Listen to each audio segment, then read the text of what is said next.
Mesdames et messieurs, bonjour et bienvenue à ce webinaire. Aujourd'hui, on vous parle du Sentier Notre-Dame-Capatacan, qui est surnommé le Petit Compostelle du Saguenay-Lac-Saint-Jean. Alors, mon nom, c'est Anne Godbout, directrice générale de Spiritour. Alors, ceux qui ne connaissent pas Spiritour, donc on est un voyagiste spécialisé dans les voyages de ressourcement et les pèlerinages. Notre mission est de permettre à des individus de s'arrêter pour faire le point dans leur vie, se ressourcer, favoriser la croissance personnelle et spirituelle. Alors, voilà, je suis très heureuse d'être avec vous aujourd'hui.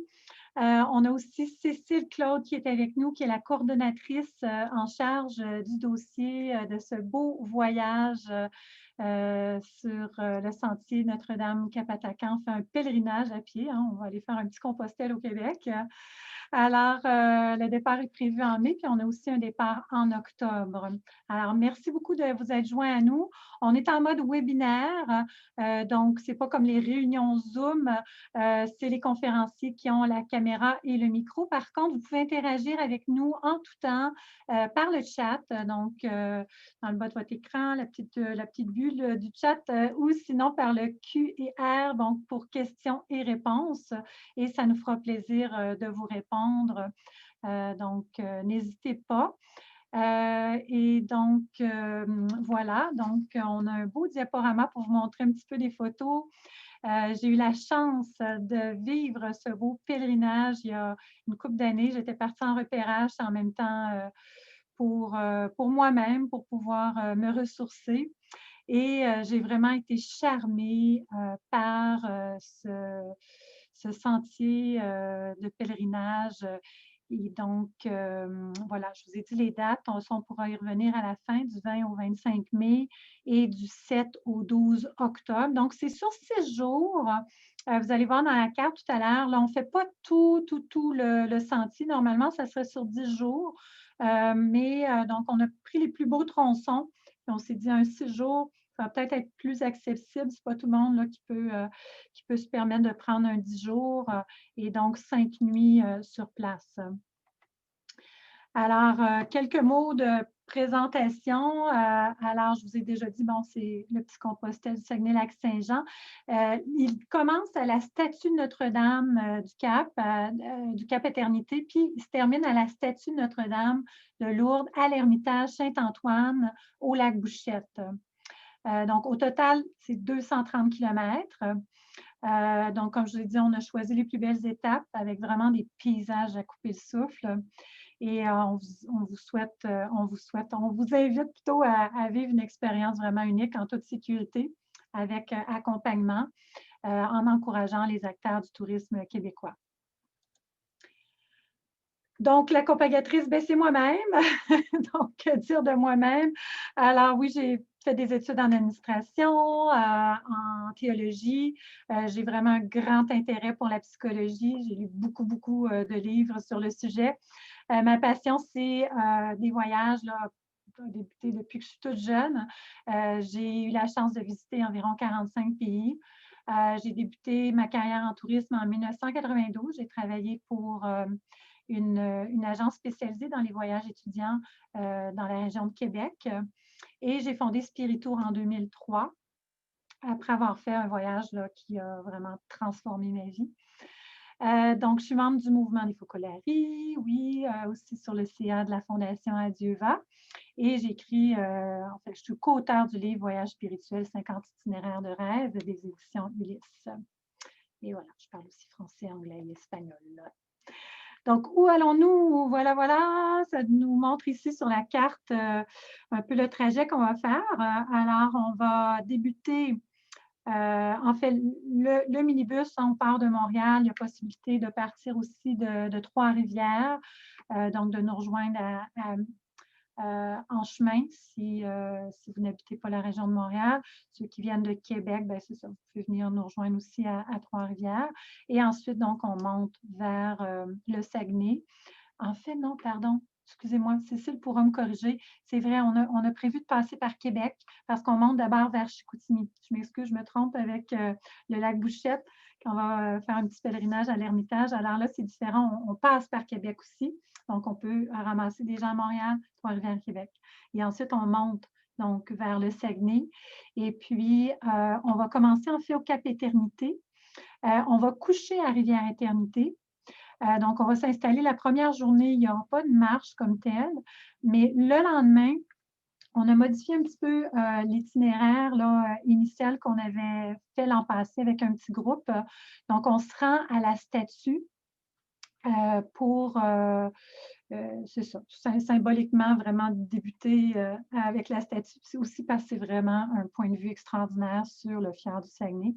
Ensuite, on va continuer vers, en tout cas, on va vous montrer les étapes, là, vers Rivière, Saguenay, en fait la baie, et on couche en fait la deuxième nuit, si je ne me trompe pas, donc à Chicoutimi. À Chicoutimi. Ensuite, on continue. Là, on fait une marche vraiment extraordinaire qui longe le Saguenay dans le parc du Saguenay. C'est une journée en grande partie en nature.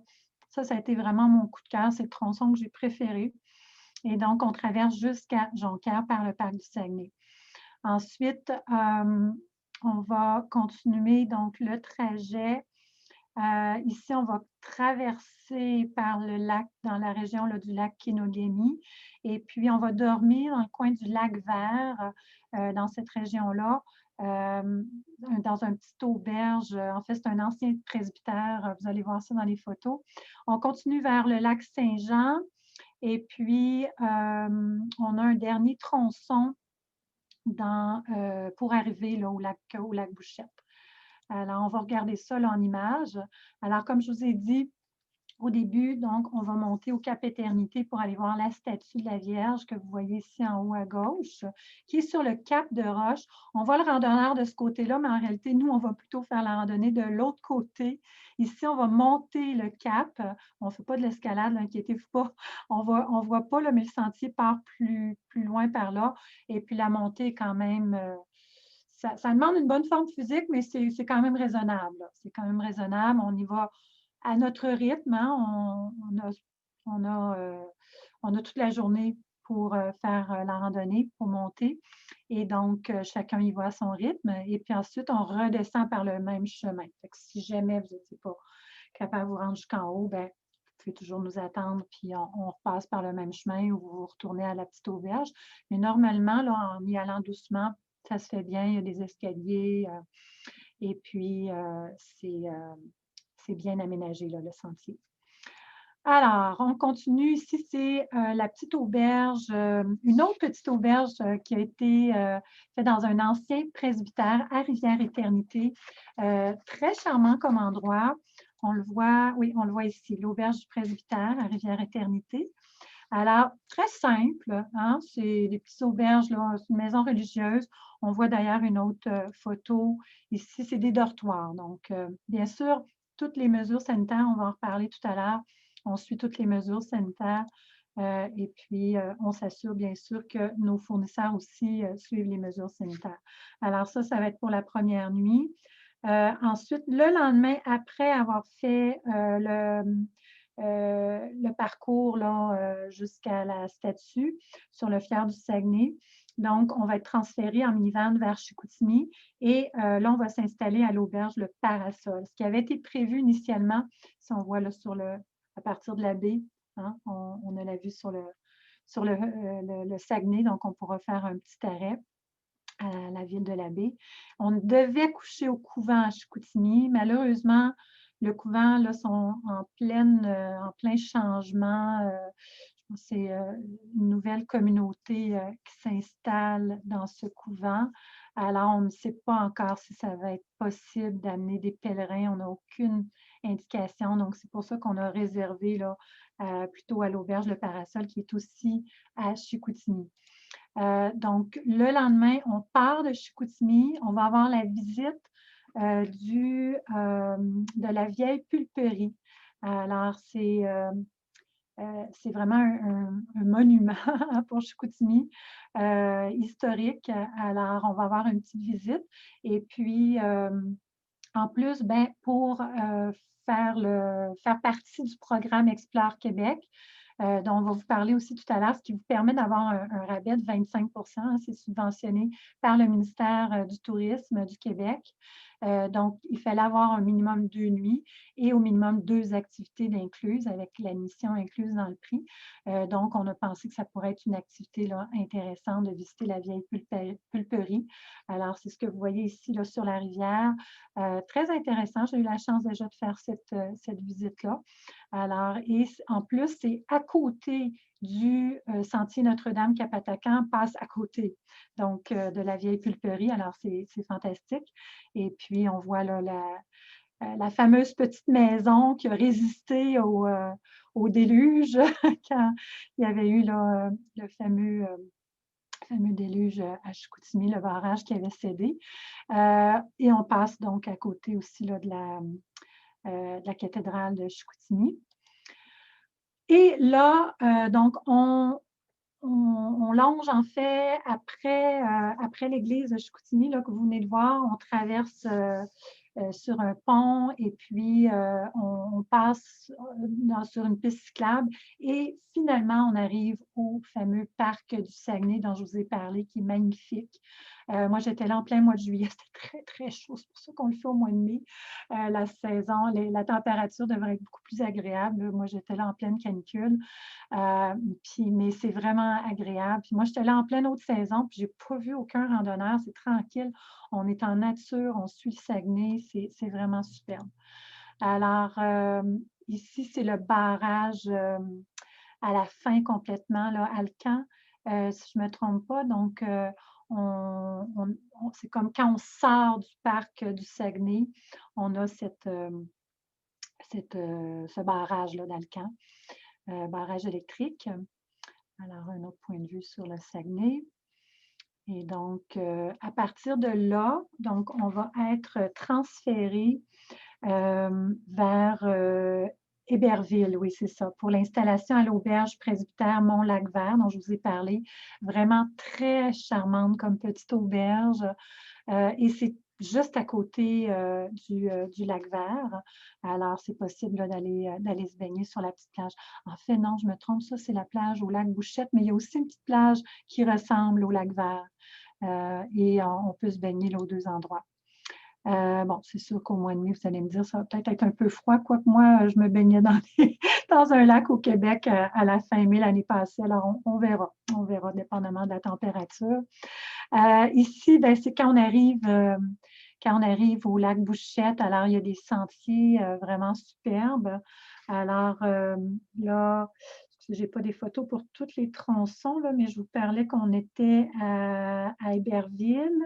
Et puis le lendemain, le tronçon qu'on fait, c'est 22 km de marche à travers des terres agricoles, pour la plupart parsemées de kettle, formation glaciaire. Et c'est la plus grande concentration de kettle au Québec. Donc, c'est ça. Puis là, on couche à Métabetchouan, pardon, lac à la Croix, au motel Rond-Point. Donc, est-ce que je n'ai pas de photo? Mais le lendemain, donc, c'est la dernière étape de 29 km en direction du lac Bouchette. Et là, donc, on traverse par le chemin de la Cavée pour commencer la journée. Puis ensuite, on est vraiment dans un paysage forestier, vraiment très beau. Et ensuite, on arrive comme l'autre côté du lac par rapport à la photo que vous voyez là. On est comme l'autre bord du lac, on sort de la forêt et puis c'est comme si on fait le tour, on fait au moins comme la moitié du lac, parce qu'il n'y a pas de sentier de l'autre bord. On fait un peu plus que la moitié. On traverse le village de Lac-Bouchette, qui est juste en face ici. Et puis ensuite, on passe là, sur, c'est comme un genre de lagune là, entre le lac qui est comme séparé par un chemin avec un peu de plage. Et puis ensuite, on arrive là au sentier du sanctuaire qui nous amène au sanctuaire. Et encore là, c'est dans les boisés. Ils ont vraiment de superbes sentiers avec d'ailleurs des petits panneaux, des petites stations inspirantes sur le sentier. Donc, on arrive au sanctuaire, l'Ermitage de Saint-Antoine, l'Ermitage Saint-Antoine, donc qui est un des grands sanctuaires nationaux du Québec. Vous voyez ici l'église d'origine qui a été bien restaurée, qui fait vraiment partie du patrimoine religieux du Québec, là. Il y a d'ailleurs une atmosphère vraiment spéciale quand on rentre dans cette église-là. Vous savez que c'est tenu par les Capucins, hein, donc sanctuaire tenu par les Capucins. Je ne sais pas si on le voit dans la photo, mais ils ont leur couvent. Il y a plusieurs bâtiments. Et puis ici, on voit, c'est la nouvelle église là, qui est beaucoup plus grande pour accueillir tous les pèlerins, puisque le sanctuaire est devenu de plus en plus populaire, surtout qu'il y a eu des miracles hein, sur place. Il y a la grotte aussi, je ne sais pas si oui, on la voit ici. En fait, tout a commencé par un père qui avait mis la statue de la Vierge. Ici, il avait découvert une petite grotte naturelle. Il a mis une statue de la Vierge un peu, ça représente un peu comme la grotte de Lourdes. Et il y a des pèlerins qui sont venus. Et en fait, il y a eu un premier miracle. Là. Vous aurez les pères là-bas sur place ou un guide des lieux qui pourra vous donner l'histoire le plus en détail. Là, mais il y a eu un miracle et là, ça a attiré encore plus de pèlerins. Et puis là, c'est là qu'ils ont fait la petite chapelle là, d'origine. Et plus tard, bien, vu que les pèlerins affluaient, bien, ils ont dû agrandir les lieux.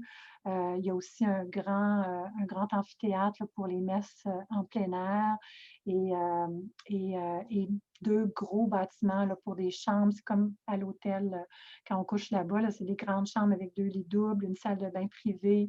C'est vraiment très, très bien. Donc, ça va être pour votre dernière nuit va être à cet endroit-là. Et donc, vous allez coucher sur place. Et puis, il y a vraiment plein de lieux, là, des petits sentiers, comme je vous disais, où on peut vraiment se recueillir dans cet endroit-là, voyons, des bancs, des petits balançoires aussi qui donnent la vue sur le lac. C'est vraiment très agréable. Il y a même une grande tour où on peut aller. J'étais montée là pour le lever du soleil, voir le lever du soleil, puis tout le panorama autour. C'est comme une tour d'observation, là. Alors, c'est vraiment très, très beau. Alors, vous pourrez vraiment profiter des lieux.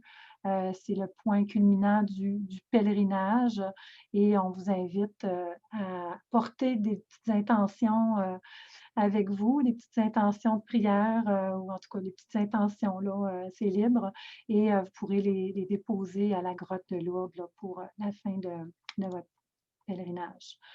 En gros, les plus, je pense, j'en ai déjà parlé, les hébergements principalement dans des lieux de recueillement, là, soit des maisons religieuses, des petites auberges. On a quand même 2 hôtels maintenant, là, mais c'est vraiment des beaux lieux, comme je vous ai dit. Découverte de l'extraordinaire Ermitage Saint-Antoine, la visite de la pulperie de Chicoutimi, musée régional incontournable et passage à travers la plus grande zone de formation glaciaire du Québec. Voilà. Et puis moi, bien, mon rôle, c'est vraiment de vous accompagner. Je vais être chauffeur guide. On part dans un petit minibus. Donc, j'ai mon permis pour conduire des minibus jusqu'à 24 passagers. Et donc, excusez, je cherche un petit... Bon, je ne le trouve plus, mais ce n'est pas grave. OK. Alors, mon rôle, en gros, c'est vraiment de vous accompagner dans une démarche qui est vraiment libre. Vous savez qu'on a 2 comme catégories de voyage aux sources de l'être, plus axées vers le développement personnel, aux sources de la foi, plus axées vers les pèlerinages. Mais ça, je vous dirais, ça s'adresse vraiment à nos 2 clientèles. C'est comme un peu entre les deux. Là, on va vraiment s'adapter. C'est de la marche en silence. Hein? Comme Compostelle, on encourage les gens à marcher en silence. Et puis, c'est ça qui fait le plus gros du travail. Donc, peu importe, on respecte les croyances religieuses de chacun. Oui, c'est vraiment dans la liberté des croyances de chacun, que vous avez des croyances religieuses ou pas. Vous êtes bienvenus bienvenue dans ce pèlerinage-là. Et chaque matin, en fait, on va prendre un petit moment pour se choisir une intention du jour, pour faire une genre de petite méditation de pleine conscience. Je vais vous inviter vraiment à faire une conscience corporelle. Ça, c'est toujours libre aussi, hein? C'est vraiment libre à vous. Donc, d'être conscient de votre souffle quand vous allez marcher. Donc, je vais vous donner des petits trucs pour faire de la marche consciente aussi, de pouvoir marcher en étant conscient de vos pas, de vos mouvements, de vos sensations, de votre souffle. Donc, il va y avoir des petits exercices de pleine conscience le matin. Et puis, en fin de journée, bien, il va y avoir des temps de partage, un petit cercle de partage où chacun va être libre d'exprimer qu'est-ce qu'il a vécu dans sa journée. Donc, ce n'est pas une thérapie de groupe, c'est vraiment, en fait, ceux qui ont déjà voyagé avec Spirito, là, on le fait dans beaucoup de nos voyages, c'est vraiment un temps où on partage sur qu'est-ce qu'on a vécu, qu'est-ce qui nous a touchés, comment c'est venu nous rejoindre dans la journée. Puis, c'est toujours libre. Puis c'est vraiment des beaux moments qui permettent aussi de souder les liens dans le groupe. C'est des petits groupes hein, qu'on amène avec nous. Puis, pour ce genre d'expérience-là, le nombre est limité. Et donc, on veut créer vraiment l'unité, de l'harmonie dans le groupe qui devient de plus en plus là, un groupe où la confiance s'établit, puis c'est très riche. Puis souvent, dans ces partages-là, ben, ce que l'un dit va répondre. Il y a comme des genres de synchronicité des fois. Ça répond comme aux questions existentielles d'un autre sans s'en être parlé.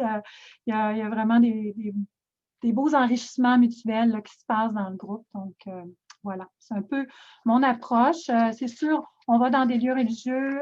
C'est un pèlerinage sur les, ben, c'est pas sur les pas de qui que ce soit, mais c'est Notre-Dame de Capatacan. Donc, je vais vous parler quand même des origines un peu chrétiennes là, du pèlerinage, mais comme je dis, c'est vraiment toujours dans la liberté.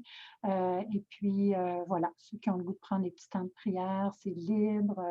Ceux qui préfèrent pas du tout, il n'y a aucun problème, OK? Alors, je vais vous sentir bien à l'aise avec ça. Voilà. Donc, je vais maintenant passer la parole à Cécile, ma collègue, qui va vous parler plus des aspects un peu techniques, là, combien ça coûte, qu'est-ce que ça comprend, etc. Alors, j'arrête le partage et Cécile, je te cède la parole. Bonjour à tous. Donc, moi, je suis Cécile, donc c'est moi qui m'occupe de la coordination du voyage, pardon. Donc, je voudrais juste ajouter quelques petites choses dont tu as parlé au début, Anne. Donc, le départ en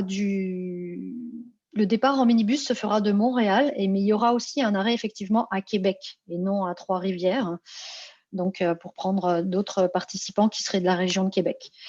Et puis, comme disait Anne tantôt aussi, le voyage est vraiment en petits groupes. Donc, c'est pour ça qu'on l'a limité. Et on l'a limité à 15 participants. Donc voilà. Donc là, je vais vous parler un petit peu du prix. Donc, pour tous ceux qui ont reçu le programme, je pense que vous avez déjà peut-être pu faire un petit peu le tour. Donc, grâce à la subvention Explore Québec, en fait, on bénéficie donc d'un 25%.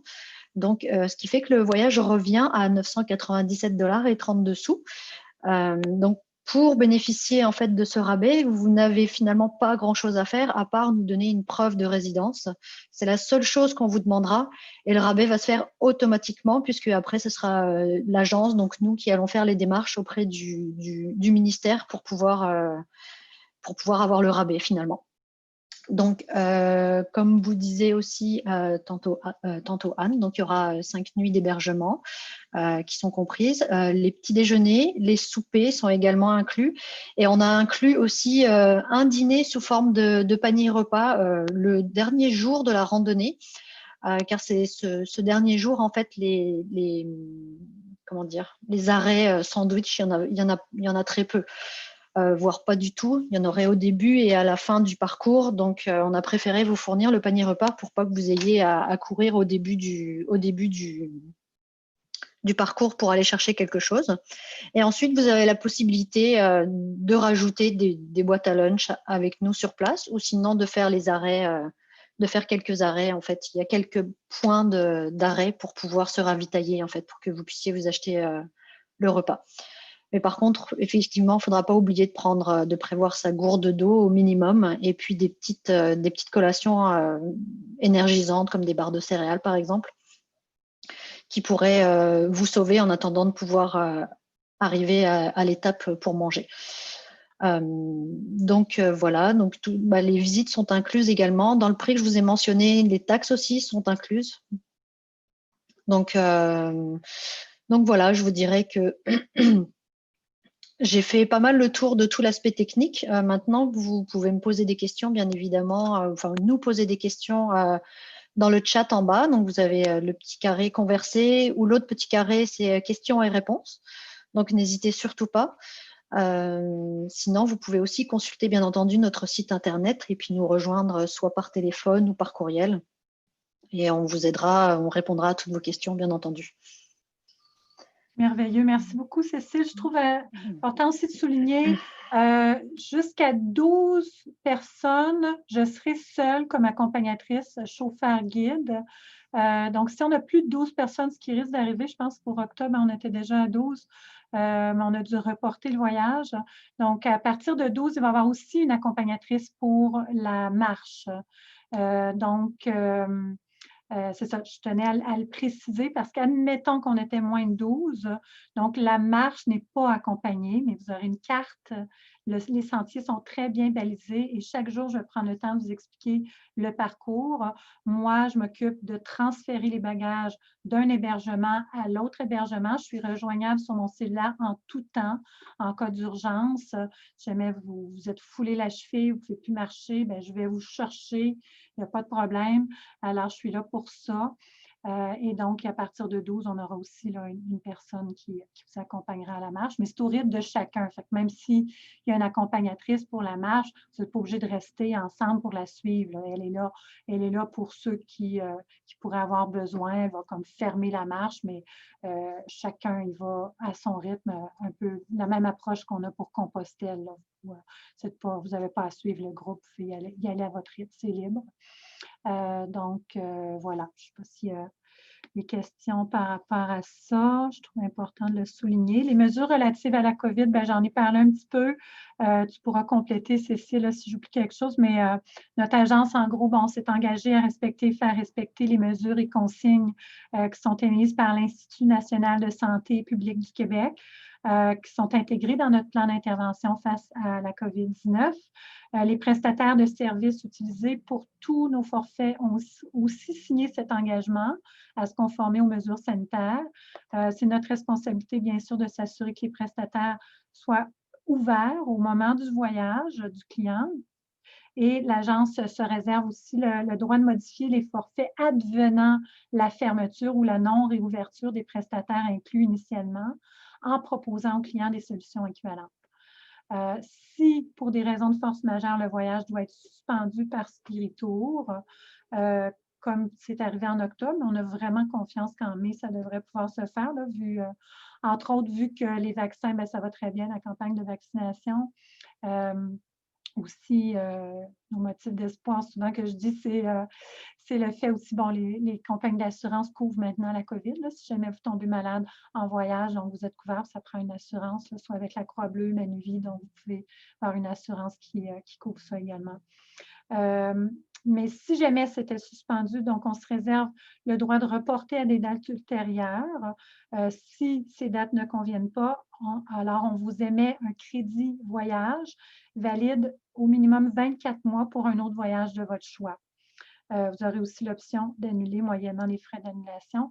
Puis soit dit en passant, le groupe qui était là en octobre, donc c'est juste le dépôt qu'on a, sinon on doit donner des dépôts à nos prestataires aussi. Donc, c'est le dépôt seulement qui a été retenu, puis qui a été transformé en crédit voyage pour ceux qui ne voulaient pas reporter en mai ou en octobre 2021. Voilà. Alors, y avait-il d'autres choses à dire là-dessus, Cécile? Je pense que tu as fait le tour, Anne. Merci. Ça me fait plaisir. Alors, s'il n'y a pas de questions, n'hésitez pas à nous contacter, à nous téléphoner. Vous pouvez vous inscrire en ligne. Pour l'instant, jusqu'au 1er mars, on demande juste un dépôt de 100 $ pour réserver votre place. Alors, n'hésitez pas. Et puis, vous pouvez nous contacter en tout temps là, de 9 h à 5 h si vous avez des questions que vous préférez poser en privé. Voilà. Merci Cécile, je te laisse le mot de la fin. Écoutez, merci beaucoup à tous d'avoir été présents pour nous écouter pendant ce webinaire. Et puis, merci Anne pour cette belle présentation. Ça donne vraiment envie d'y aller, en tout cas, les photos, tout est inspirant.